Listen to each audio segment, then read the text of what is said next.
The Archangel Chronicles 2 by Raymond Colati. Copyright 2025. All rights reserved. Chapter 10. The King of Aksum and League of Star Bearers.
Bazen. It is time, scribe, that you write the story of how I, Bazen, whom many now call Balthazar, came to be acquainted with the angels, and how I went to search for a child long ago foretold by the stars.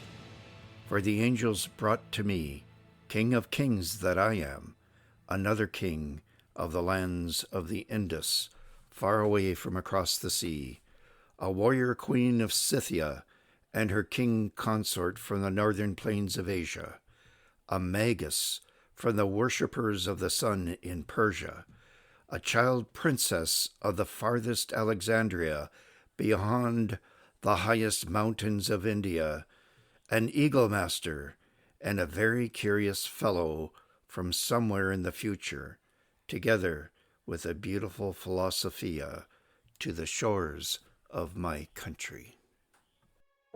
I was born on the roof of Africa in the highlands of my kingdom. The Romans call it Ethiopia. We call it Aksum. My mother was a high priestess of the moon temple of Sheba. My father was a prince of the house of Menelik, long ago descended from a son of Solomon, king of the Israelites, and Makeda, queen of Sheba.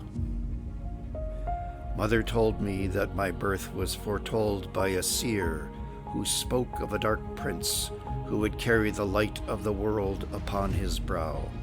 My mother told me my entrance into this world was announced with a conjunction of stars shining over the Semyon mountains, where the snow falls in winter and the cry of a lion was heard at dawn. I was raised in a court where the arts of war and wisdom were practiced in equal measure.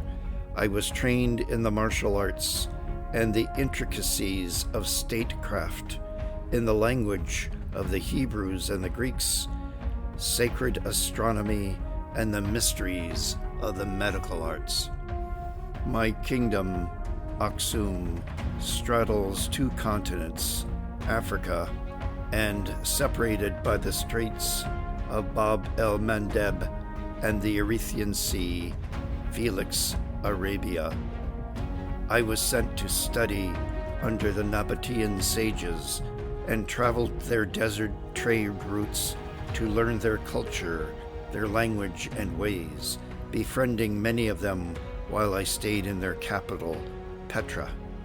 I made pilgrimages to the temples of Meroe, studied with the scribes in Egypt, and lived for a time as a student studying in the great library and Serapeum in the city of Alexander. On my return to my kingdom, I became a chief magus of Aksum, the royal observatory, and chief counselor to the negus of Aksum. And when he died, I was appointed by the petty kings to be the true king of kings over our confederation. My travels and studies sharpened my interest in the mysteries of the universe, the dreams of the prophets, and gave me a deep yearning to seek light beyond this world. It was in the 40th year of my life that I first had a vision of the night, where I beheld a star, a light in the sky unlike any other that I or any of my order had charted. It pulsed with energy and with a rhythm like a heartbeat. It called to me with a mysterious voice, a summons from a place far beyond our understanding. The very next day, as I walked the polished granite halls of my palace, lined with stone thrones on which sat bronze statues of ancient gods, word came to me that a strange fleet of ships had arrived at our port of Adulis from the lands of the Indus, far away across the seas. This was most unusual. While trade with India was common in the past, it had been many years since the port of Adulis had received trading vessels from so far away. We had grown used to trading only with Egypt, Arabia Felix, and the Nabateans in Arabia. I summoned my advisors and departed for the journey to Adulis, a day's ride distance, traveling past the fertile terraced hillsides, irrigation works, down raised roads crowded with traffic carrying ivory, tortoise shells, myrrh, and spices to the great emporium at the port. Crowds of merchants streamed from there towards Aksum, loaded with dyed cloth and fish, and amphorae filled with fine wines and olive oils. The royal road passed over rolling hills covered with patchworks of fertile fields. We crested the last hill, revealing below the glittering azure waters of the Bay of Zola, stretching out into the distance. Away down the coast, nestled between green hills, the bustling harbor city of Adulis lay, with its honeycombs of wharves, markets, and the great emporium jutting into the sun-kissed waters. We went to the palace, ascending to the parapet overlooking the inner harbor. Masts of 100 large trading vessels bobbed and swayed rhythmically with the gentle waves of the surf. The excitement of the city was palpable. Merchants, sailors, slaves, and sea captains rushed to and from their ships, transporting goods, haggling, and loudly making deals. The air was alive with the words of commerce, braying of pack animals, the clatter of wagons, and the shouts of merchants. Such a scene would bring joy to the heart of any king. A shadow passed over me, and I looked up to see an eagle soaring in the onshore sea breeze. The noble bird circled several times and then descended, alighting on a tall stone stele set at the port entrance to the palace. The obelisk's summit aligned perfectly with the parapet where I stood. Landing, the eagle folded its wings, turned, and peered intently at me. A group of foreigners stood in the street below, looking up at me. One of them stepped forward, a young man wearing a glove covering his entire left arm. He whistled. The great bird sprang from its perch with a loud screech. Ayo, ayo, ayo! The majestic bird descended in a great swoop, alighting on the arm of the youth. A curious crowd of onlookers formed around the group, delighting in the spectacle. Well, I thought, there must surely be some meaning in this. I summoned the captain of the guard and instructed him to convey that group to my chambers that evening. where I would delve into this mystery after I completed my duties for the day. At dusk, they were ushered into my chambers. I looked at them first with curiosity, and then with shock and surprise.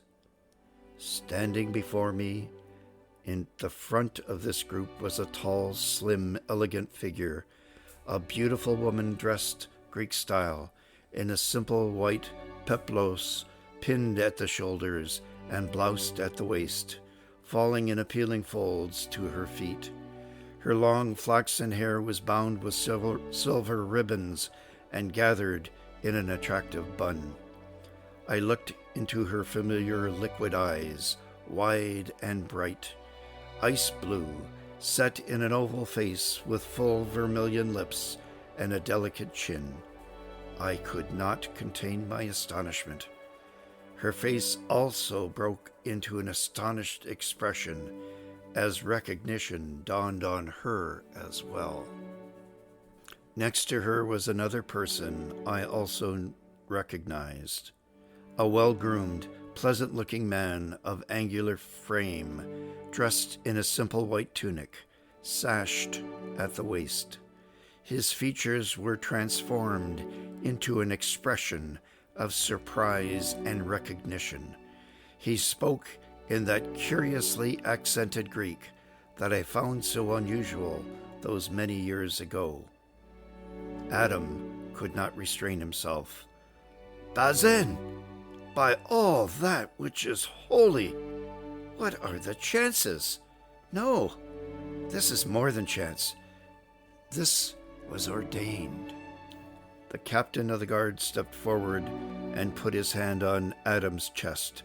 "Stranger, you stand before Balthazar, first of his name, king of Aksum, Adulis, and Sheba, king of Ethiopia and Arabia Felix. Bow ye and pay homage," he bellowed. I raised my hand. "Captain, formalities are unnecessary here. These are my long-lost friends. You must not come between them and my embrace. Come forward, friends." I raised my arms in welcome. The three of us embraced as long-lost friends do. I held Sophia's hands in mine and stepped back to look at her. Time and distance do not diminish my fond memories of your lectures, my lady.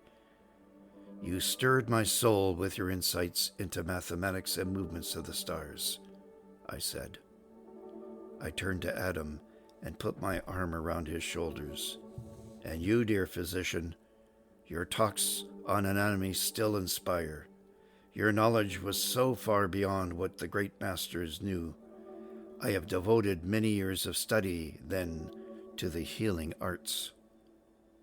The art of healing is a fine thing for a king, he replied. Unabashed by my new status.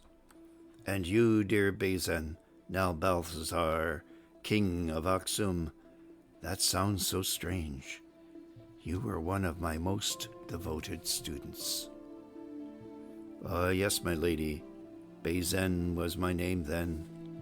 When I was elevated to be king of kings of this nation, tradition required that I assume a new name. But king or no, I shall always remember my student days with longing. And you, my lady, the years have not dimmed your grace and beauty, nor your intellect. I think I am still in love with both, I said. She lowered her eyes. Oh, but I did not mean to make you blush, my lady. Forgive me. But like all your students, I was in awe of you. O Bazen, Balthazar, king of kings, said Adam, bowing. He turned to his companions before him. Let me introduce you to our company, Lord King of Aksum. Adam introduced me to the formidable Scythian queen, wearing an armored breastplate, a flowing silk scarlet caftan, braided auburn hair flowing out from under a tall helmet crested with a bronze horse's head. I greeted her and her warrior consort king, the formidable Sarmatian warlord Arsalian, wearing black scaled armor, carrying his helmet in the crook of his arm. Next, Adam brought forward the Greek trader Theron, of imposing girth, thick black hair and beard, gold teeth catching the glint of the morning sun, and then the naval captain Nicanor. Then to Lucia, said to be princess of Alexandria Ishates, her protector Hereth, dressed in an assassin's black robe, a fearful countenance on his face, and then the serene Buddhist monk from Bukhara. And now, my king and friend, I have the honor to present to you another great king of kings, lord of 1,000 cities, Gondophares the Just. He was a tall and imposing figure, dark-bearded and handsome, of powerful build, dressed in simple white robes. He spoke in a low voice, hinting of power and command, as he bowed to me. I am king no longer, my lord. A pilgrim am I, nothing more, a traveler from afar. And this is my mentor, my counselor, magus and prophet, Melchior. He turned to the richly dressed sage standing beside him. You will permit me, scribe, the honor of describing this man for you, as he remains vividly in my mind's eye. Melchior was not a figure who enters the room as much as he arrives, like a winter moon slipping between clouds, quiet but compelling. He wore time with a solemn grace, as though each line upon his brow had been etched there by the weight of prophecy. His beard, silver like the edge of starlight, framed a face that carried both the weariness of ages and the still burning ember of purpose. There was thought behind those eyes, yes, but much more than thought. There was vision. He did not merely see, he perceived. His gaze seemed to reach backward through folds of history and forward into the shadows of what has not yet come to pass. He claimed no throne and wore no crown. His majesty was in his bearing, not bestowed by title, but earned by pilgrimage. I noticed how the light touched him. It's as if the very stars regarded him with reverence. And what strange garments he wore, stitched not only with thread, but with intention, colors drawn from the desert fire and twilight sky, the garb of one who is traversing more than mirror lands. This was a man who did not speak idly. Every word was weighted before uttered, as if carved from stone, and when he spoke, even the silence listened. He stood with the patience of someone who once waited on a star and who had never forgotten its light. So, when I met him, truly met him, I listened, not just with ears, but with my soul. For men like Melchior are not met by accident, and they do not linger where they are not meant. This prophet now spoke. Balthazar, king of Aksum, you know why we have come. You know our quest, for you yourself have seen the light we follow and heard angels sing. This I know. Yes, I exclaimed in surprise, for I had told no one of my vision. He continued, You had a vision in the night about a fortnight ago. You saw light in the sky, a star like no other. He grasped my hand and guided me to the adjoining terrace open to the evening sky. The sun had set, and darkness was falling, revealing a glowing multitude of stars. He gestured to the east. This was no ordinary sky. Above the eastern horizon, I saw a star. No, a flame set in the heavens, blazing with a brilliance beyond gold or fire. It pulsed like a living thing, shedding rays of light, not cold and distant like other stars, but warm and honeyed and vivid. It crowned the sky like a royal diadem, unlike any celestial bodies I had charted in my long years of study. As I gazed, transfixed, the air grew thick with sound. This was not noise, but music. Ethereal voices swelled out of the night, not sung by any mortal tongue. The harmonies shimmered like crystal, layered and unearthly, woven with reverence and awe. They chanted in a language I did not know, yet somehow I understood. It was a song of birth, of kingship, of divine promise. My heart trembled. I knelt, overwhelmed, the marble floor cool beneath me, my soul alight. The voices faded into silence as the stars steadied its gaze upon me. It did not move like the others, but beckoned as though it waited for me. And then I knew this was no ordinary star, no illusion of weary eyes. It was a herald, a summons. Something or someone holy and mysterious had come into the world. I looked to Melchior. He turned, a look of indescribable joy upon his face. My king Balthazar, you see it, you hear it, do you not? I nodded.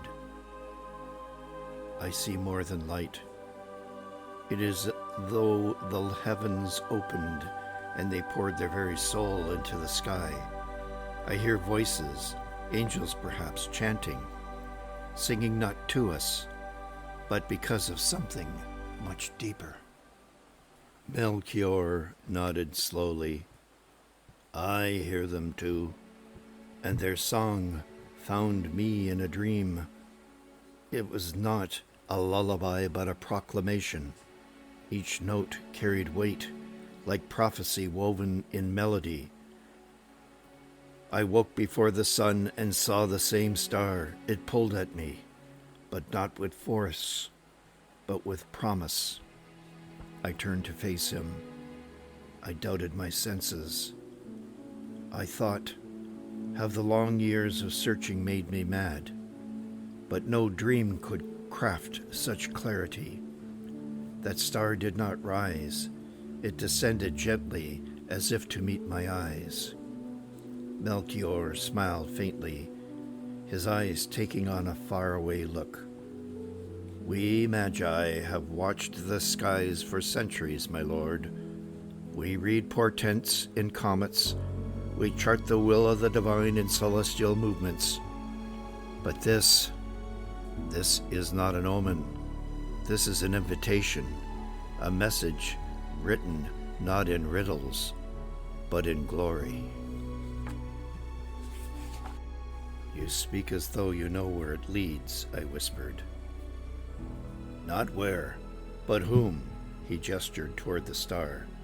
That light does not burn like other stars. It waits, it calls, not just the eyes of the learned, but the hearts of the humble. A king is born, my lord, not of empire, but of something older, something truer. The voices sang of peace, I said, not the kind forced upon humankind by armies, but peace that heals, the kind that bends low to lift the broken. Melchior put his hands upon my shoulders. Then we must go. There is no chart for this path, no scroll that tells us the way, but we will follow that star until it stops. The world will not believe us, not yet, but when we find him, we will not need to speak. His light will answer for us. Do we bring gifts, Master Melchior? The emporium of this port is filled with treasure, gold and frankincense from Arabia and Saba, myrrh from Aksum and Ethiopia, silks from India and China. Melchior stood pensively for a long time. Some, perhaps, as a sign of respect and devotion, but not such as we would bring an earthly warlord. He looked up to the stars. I think we will bring our silence as well. For what can gold or myrrh say that angels have not sung?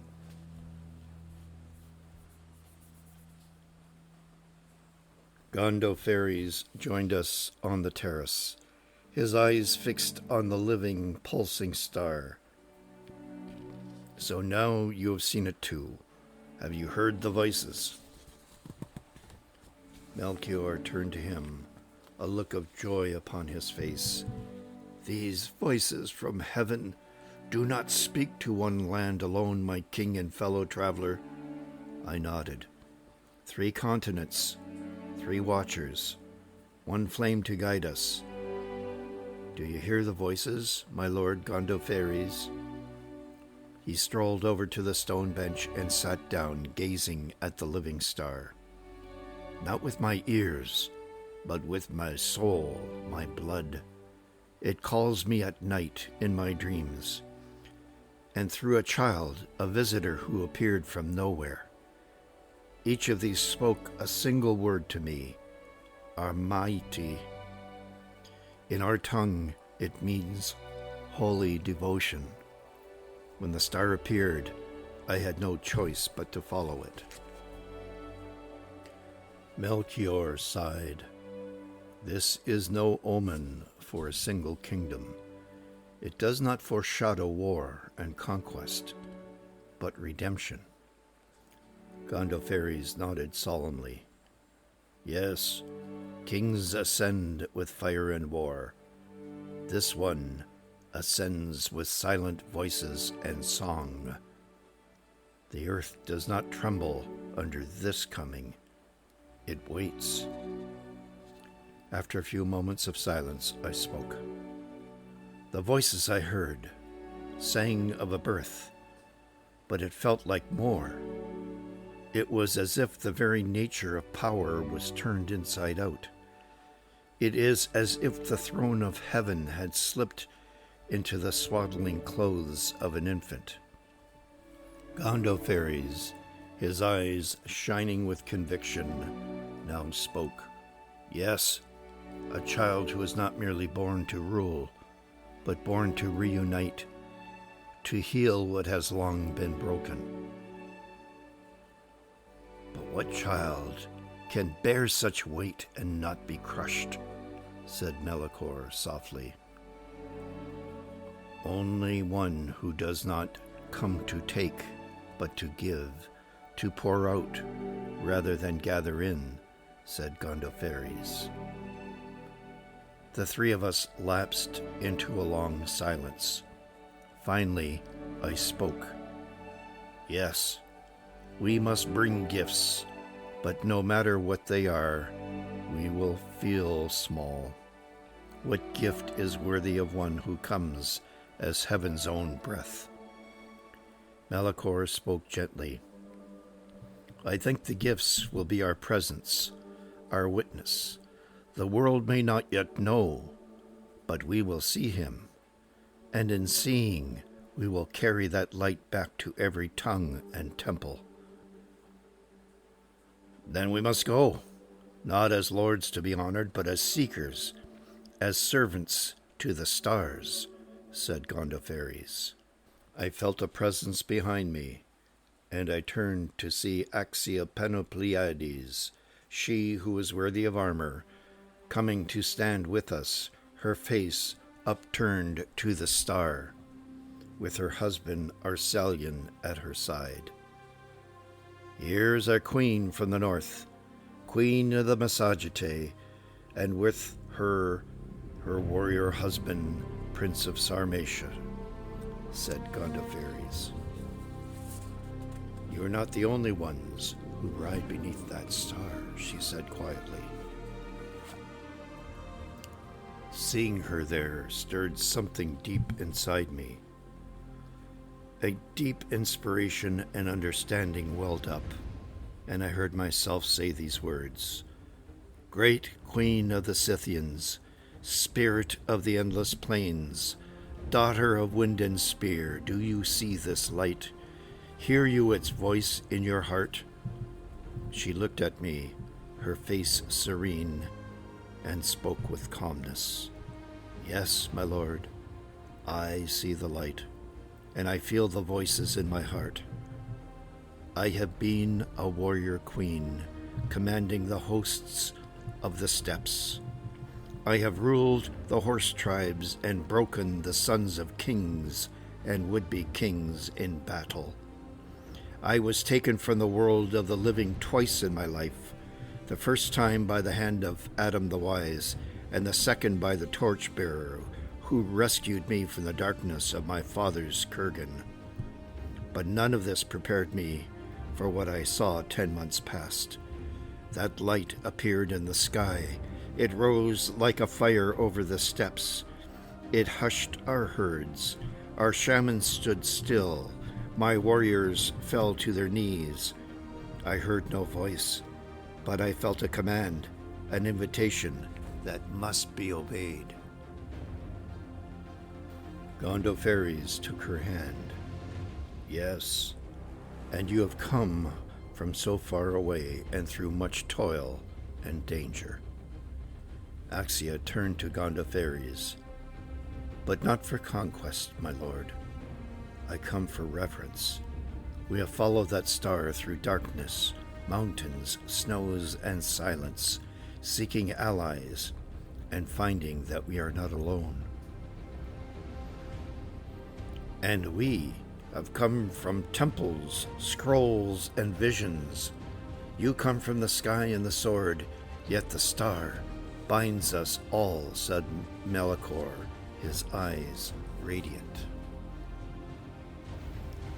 Axia stepped forth, reaching for a leather-wrapped bundle from her caftan. My lords, you speak of gifts. I have no scholar's gift to bring. I bring steel, cast not for war, but for an oath. She lifted the bundle and unwrapped it, revealing a circular metallic object. This circlet, this crown, was forged of sky metal fallen onto our lands. It is a crown, the crown of my father. I bring it for a head that does not seek glory, but refuses it. I nodded, catching her meaning. A symbol of power surrendered, I said. Axia looked at me with fire in her eye.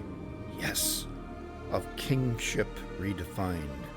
In this world, might rules, but I sense a power greater than that in that star. A strength that bends low, a ruler born to serve. Melchior smiled. His eyes shone, his lips quivered. He spoke softly, eyes brimming with tears. Noble queen, you understand so much more than many who wear crowns. My dear Melchior, Axia said, touching Melchior's face gently, as she would a child's.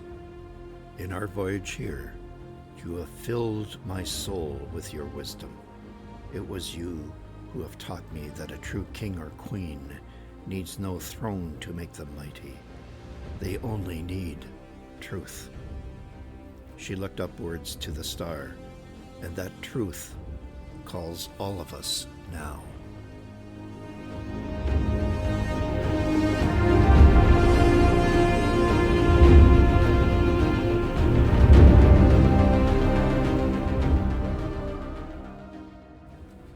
Gondophares stood beside Axia and I, gazing at the star. Then our paths adjoined beneath one star. North, south, east, and west, all creation converges. I nodded.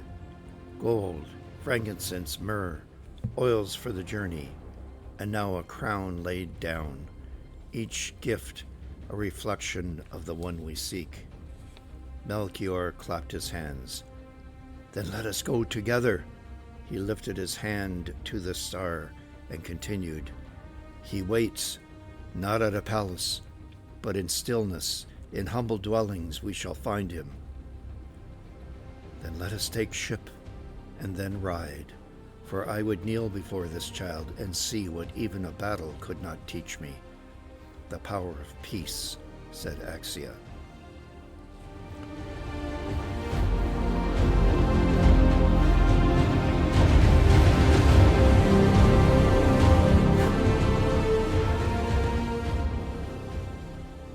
A cry pierced the darkness. Io, Io, Io. We turned to see the handsome youth, Targetus, with his great eagle companion Zephyria, a figure both wild and ethereal, a bridge between earth and sky. His presence brought the spirit of air and freedom to our gathering. He was young, but touched by something timeless, as if the wind itself whispered the ancient secrets into his ears. Ah, now comes the Eagle Master, I said. No eagle comes here without purpose, said Axia. This bird, this spirit, is not of any realm that I know, said Gondophares. She is called Zephyria, named for the winds that bore her to me. I have no mastery over this bird. She stays beside me of her own will. And now I will walk with all of you if you would have me, said Targetus. Melchior spoke with delight in his voice. And what calls a skyborn wanderer like you to follow a star meant for kings? The winds have been speaking ever since we left the Indies. In the days before this star appeared, Zephyria grew restless.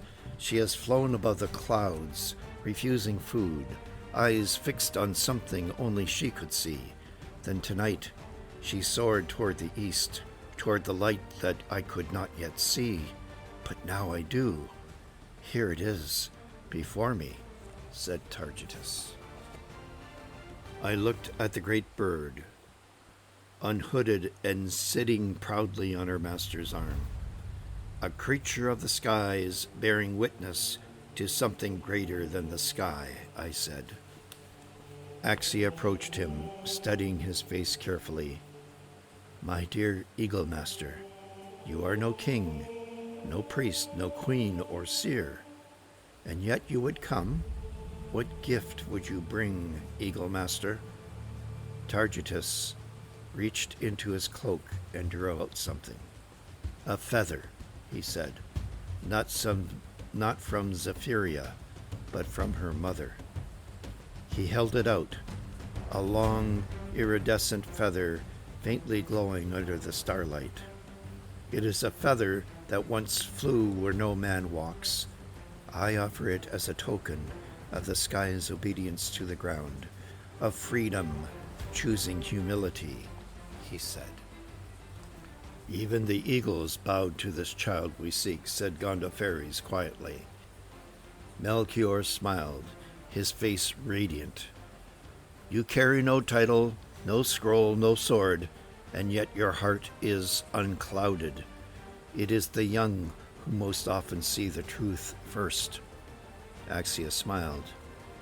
You remind me of what I once was, before thrones, before war, a soul unburdened.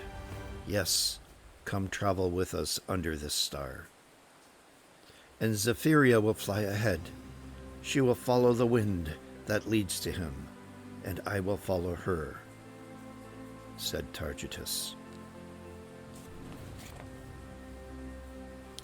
Zephyria sprang from his arm, beat her wings, rising into the night, circling above our group, now gathered under the celestial fire.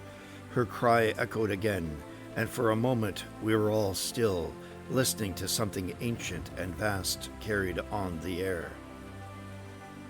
"So now we are 5, and still only pilgrims," I said. Melchior raised his hands to the star and said, 5 paths, 5 gifts, earth, fire, water, wind, and now the sky itself. Creation gathers for its turning point. Then let us not delay, for I feel the air changing. The star burns low on the horizon. The moment is near, said Axia. Targetus now spoke. We go not to witness history, but to be changed by it.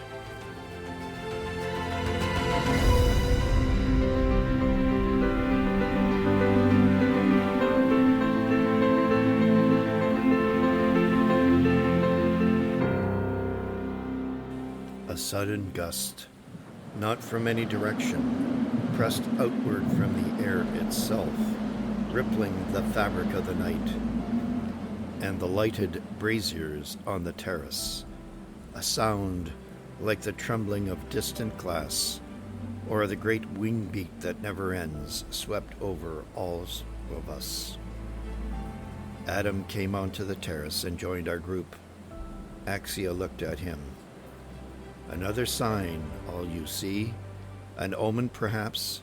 Such omens seem to follow your footsteps, Adam the Wise. Melchior stirred. This is neither magic nor sorcery, but something else.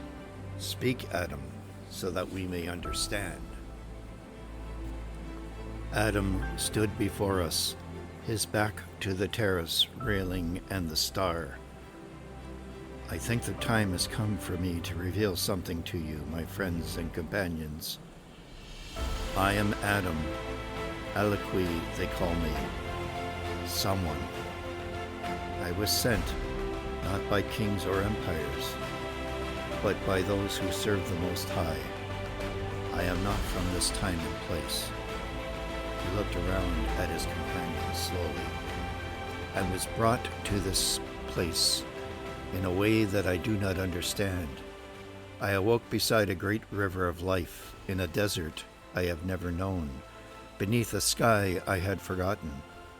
And yet I know and remember the child you seek, though I have not yet seen him.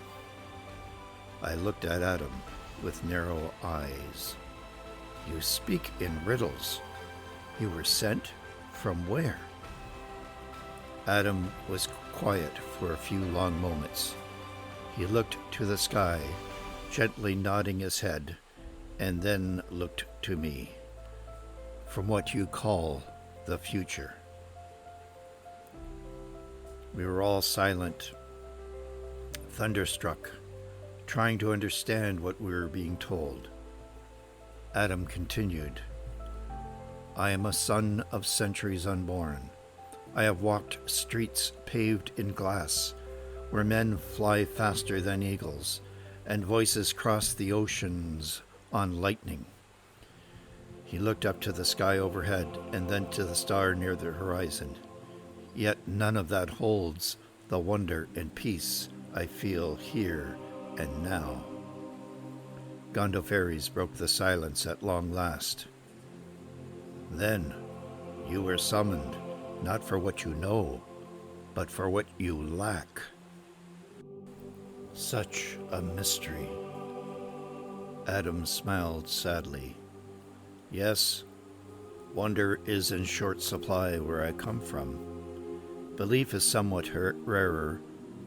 The noise is great, but the silence of the soul elusive. He stepped forward and raised his hands. The archangels brought me here not to understand the child, but to remember him, to kneel before him while the world still slumbers, so that I may return and speak of a light not born of technology or triumph, but of truth wrapped in flesh. Axia could not hide her amazement. Adam the Wise, you astonish me yet again. What gift do you bring, man out of time? He held up his hand. I bring what I first received when I was new to this time and place, retrieved from the mouth of a great fish. He opened his hand as we gathered around. There was a silver medallion, twice the size of a gold coin. It had a symbol shaped like the Greek letter rho. The stem of the P shape was crossed with an X, the Greek letter chi. I looked into Adam's eyes, surprised. The Greek letters chi and rho, but more. I also see on this medallion the letters Alpha and Omega, the beginning and the end. I know this as the symbol of the followers of the child, who will use it to identify themselves in time to come, he said.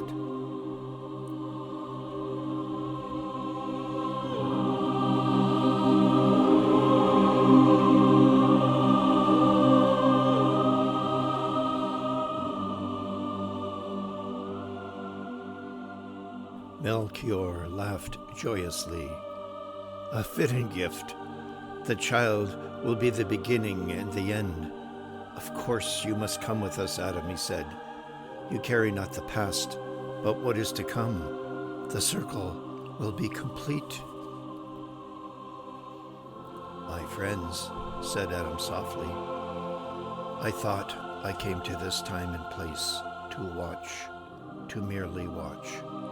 But now I know I must also be a witness. The Word is become flesh, and I must remember him before the forgetting begins. I looked at my companions. Then are we complete? Should we set out at first light? Not just yet, said a voice. Lady Sophia, her gowns flowing behind her like clouds at sunset. Axia turned to her. Another pilgrim. But no warrior this one. Yet there is steel in her bearing. Sophia spoke with calm poise. She was radiant, not with vanity, but with the serene confidence of one who has read the stars and understood silence. Forgive my intrusion, friends and lords. I did not follow you to this place, but we have all followed the same star. It seems that we are all drawn by the same longing. I smiled. My Lady Sophia, scholar of Alexandria and soul of living wisdom, you have debated with kings and confounded priests and walked the marble halls where the scrolls sleep. What say you of this journey? Sophia laughed gently and spoke. Ah, yes, I walked those halls, and the scrolls sleep there still, but none of them spoke of this. She turned and looked at the star.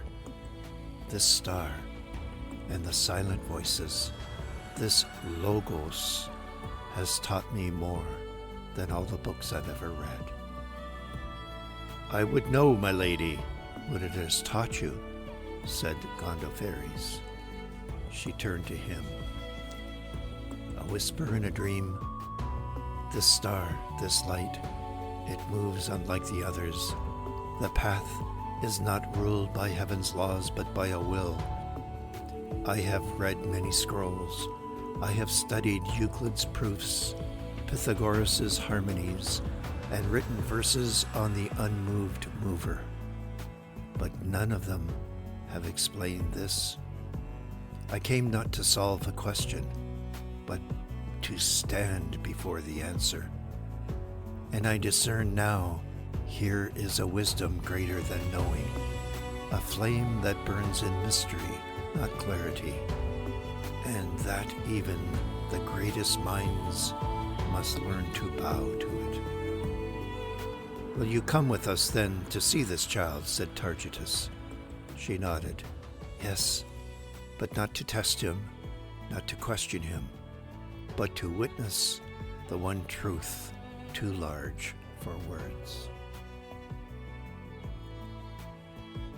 Sophia held up a scroll. I will bring a gift, but not of gold, nor oil, nor bird, nor medallion, but a book yet unwritten. She undid the scroll and unrolled it, revealing a bound codex of blank vellum, soft and pale. This is the book which I will write after I have seen him, a scroll of silence, that his gaze may be in the ink. The book shall be ours, a record of our journeys and sacrifices. Oh, my precious Sophia, you come from the past, and I from the future, and yet we both bring the same offering, that of seeking, said Adam. And here you have a blank book that says more than we've all brought combined.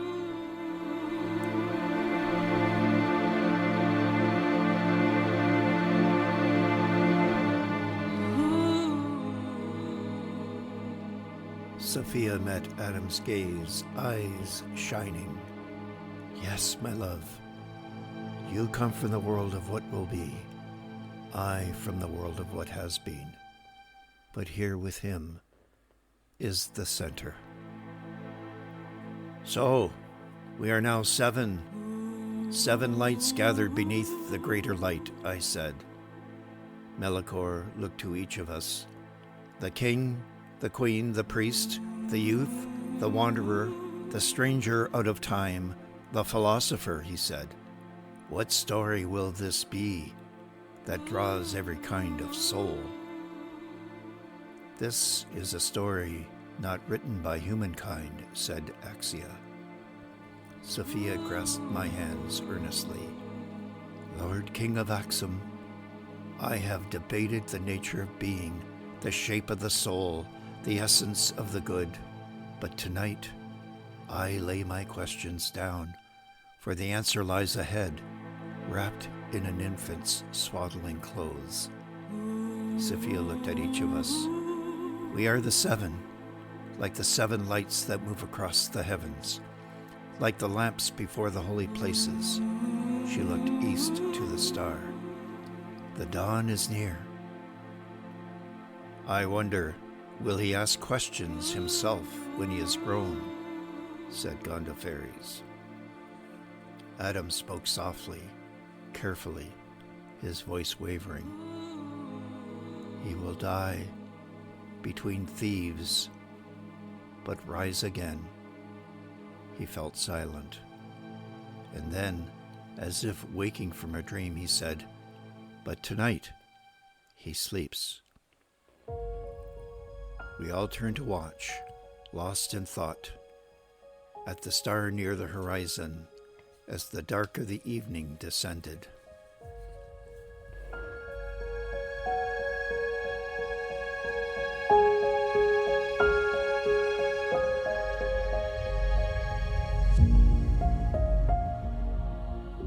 Lucia ran onto the terrace, breathless. Please do not pass me and leave me behind. I have been following for so long. She gestured to the star. This star is leading me forward to something my mother has forgotten. He turned to me and knelt. You have heard the stories, my Lord King. My father died in his throne room. My mother broke inside herself. We were taken by the warlord Heraeus, who tried to bind me to his tomb in rite of hunger and salt. She turned to Adam and Axia. But these two heroes came for me. They broke the seals and opened the stones. I follow them now. She stood and looked up at me, towering above her slight frame. I must follow with my words. She, too, unrolled a scroll. These are the poems I wrote when my city burned. These are words I spilled onto the page in my captivity. These are the words I wrote when my mother wept with no sound, and I slept between broken statues. She turned and handed them to Sophia. Dear lady, they are not gifts like yours, but they are mine, and I want to be there to give them to him. Adam stepped forward and laid his hands gently upon her shoulders.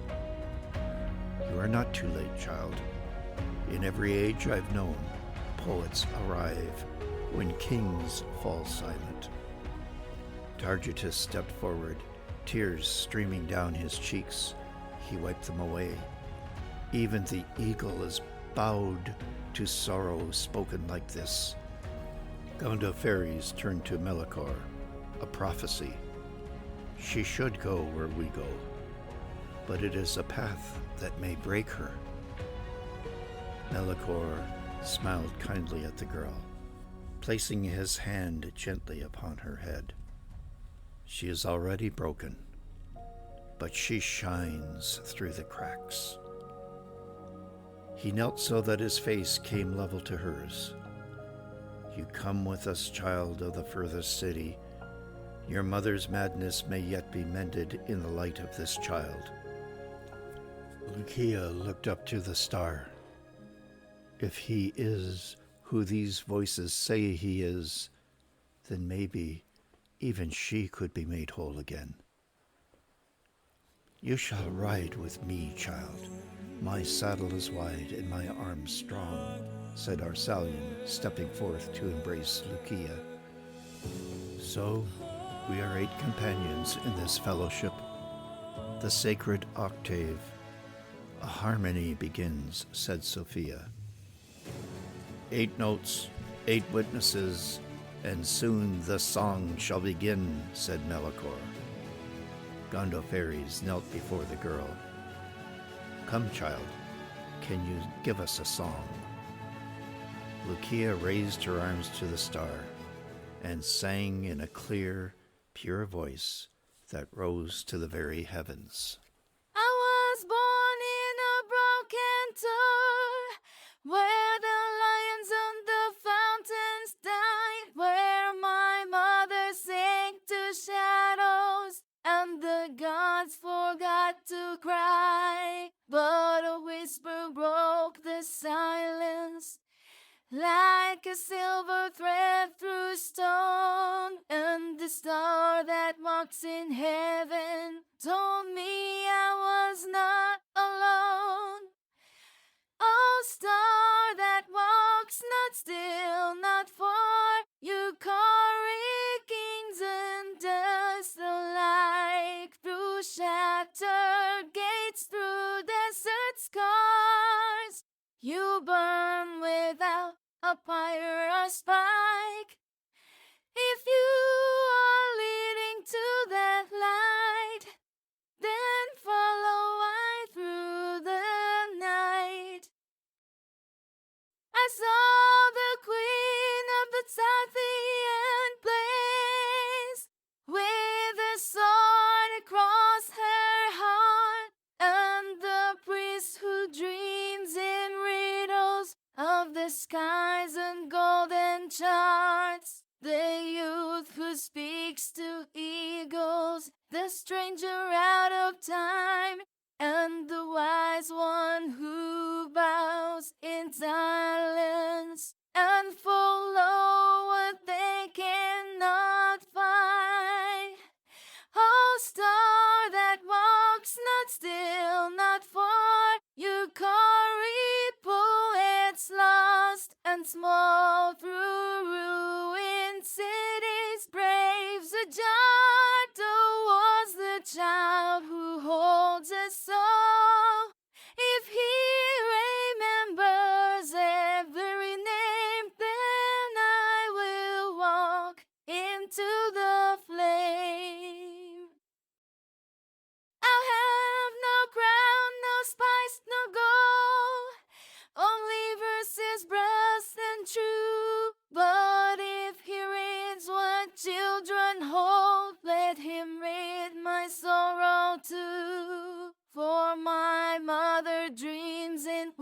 winter, where the red winds never cease.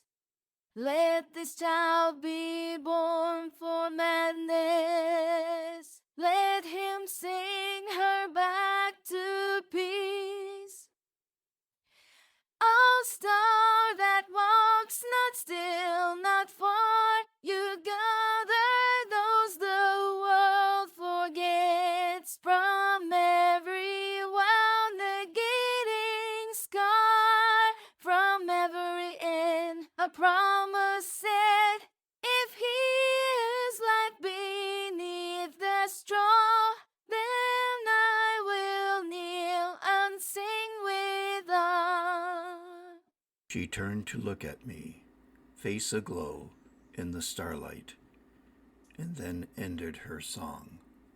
And when the stars are gone from sight, let him remember me by light. The star pulsed brightly, and then, in a last burst of glory, sank below the horizon. Melchior spoke softly. We have come by paths no map could trace, and yet here we are, beneath the same flame. This is no accident. We have all been summoned. I looked up, raising my hand to the star in the now dark skies. I've read the skies since I was a boy. This star does not follow the laws of heaven. It chooses. It seeks. Gondophares spoke in a deep, husky voice. In the night, I dreamt of dark jungles rent by brilliant light, and from the depths of the forest there was a child with no name. Yet my tongue praised him. He turned to the rest of us. We are not merely witnesses, my friends. We are the keepers of a road no king can own. Axia spoke, her voice resonant and fierce. In my country, in the plains to the north, we speak of soul paths, threads laid bare before a warrior's first breath. The star has braided ours together. If this child is as sacred as the dreams say, then yes, we are bound together. Targetus stretched out his arm, and Zephyra landed on it, folding her wings and looking about fiercely. She flew in spirals when the star rose, he said. Eagles know the truth of things before even we do.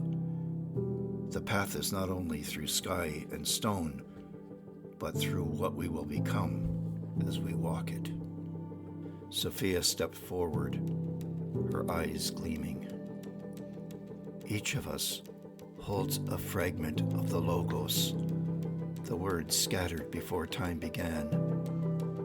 Let us form a fellowship, not of power or doctrine, but of light carried in silence.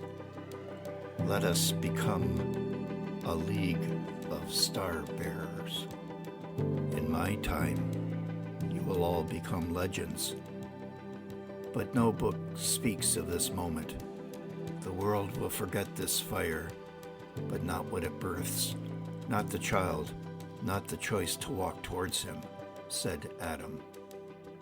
Lucia now spoke, voice fragile but strong. Then let it begin here, under the stars, with names spoken not in pride, but in promise. We formed a circle around her. I am Lucia, last daughter of Alexandria Scates. I carry verses for a mother who wept in madness. I walk for her and for every lost child. She stepped back into the circle of star bearers, and Sophia stepped forward into its center. I am Sophia, daughter of Alexandria, student of silence, science, and scrolls. I offer wisdom that listens before it speaks. She stepped back into the circle of companions, Adams, now stepped into the center. I am Adam Aliqui, born far from this age, brought by winds not of this world. I bear no offering, but presence as witness, and a medallion of what this child shall become. Targetus now stepped into the center. I am Targetus, once a slave, but now master of Zephyra, who carries the soul of the earth. She flies for the skies above, and I walk for the earth below. Now it was Axia's turn to step forth into the center. I am Axia Panopleiades, she who is worthy of armor. I wear the Scythian crown. I carry the sword and the silence of the steppes. We vow with all our strength to defend the light unseen. Gondophares was next. I am Gondophares of Indoparthia, once lord of 1,000 cities. I bring the dreams of stone and empire and offer them to dust if need be. And now it was my turn. I am Balthazar, king of Aksum, keeper of signs. I walk not for knowledge, but for the flame that wakens wonder. Then Melchior, placing his hand over his heart.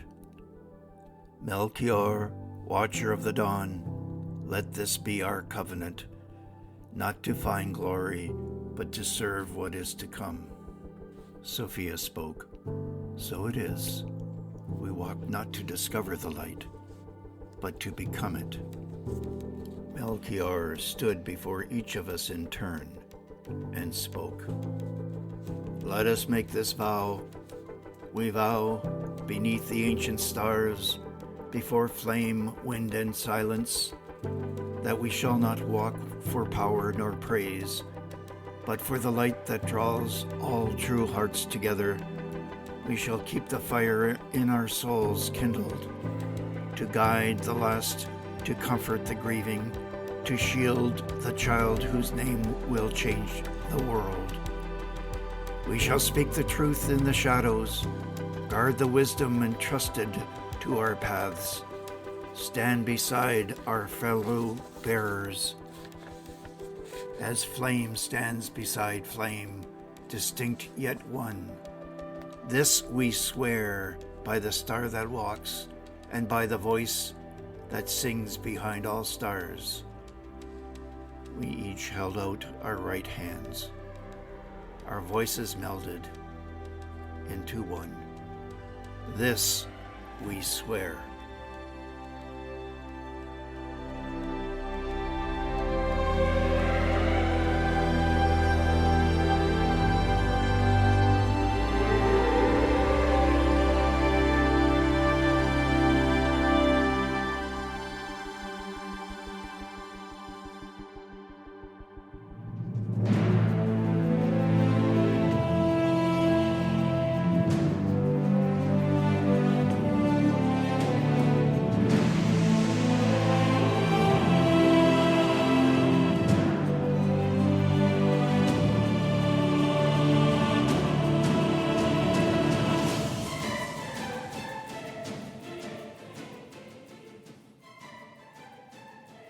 Music for Chapter 10 from Twins Music, Dandelion Field, and Rise from Zach Nelson Myth.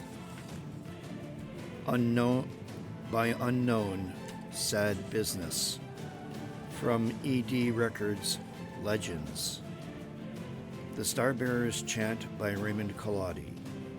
From Epidemic Sound, The Odyssey Ahead by Dream Cafe. Eyes of Yours by Edgar Hopp.